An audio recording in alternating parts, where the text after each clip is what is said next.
Mentre ci si prepara per la partita di domani con il Catanzaro, dove la squadra è già arrivata, si registra l'iniziativa della tifoseria biancoazzurra per tenere desta l'attenzione sull'impianto di illuminazione del Seneto.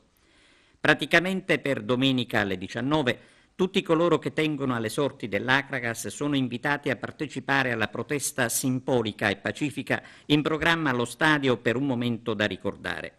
L'appello, come dicevamo, è rivolto agli agrigentini tifosi dell'Acragas, invitati in curva sud per accendere le luci allo stadio utilizzando gli smartphone. Sarà un momento per sollecitare a gran voce lo sblocco della situazione, far tornare l'Acragas nel proprio stadio o tempio, se volete, è quello che chiederanno i tifosi raccolti in curva sud, non certo per continuare a lanciare accuse nei confronti della dirigenza, ma semplicemente per dire alla stessa dirigenza di darsi una mossa per raggiungere l'obiettivo. L'auspicio è che possa arrivare domenica sera dallo stadio Seneto un segnale forte di unità per far cessare l'esilio della squadra e salvare la faccia.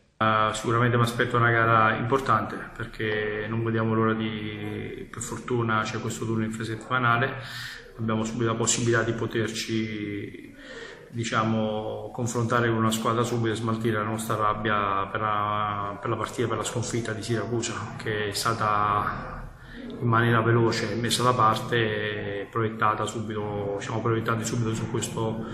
incontro importante di Catanzaro. Catanzaro è un'ottima squadra, ben costruita dal direttore Doronzo e l'avvocato Maglione,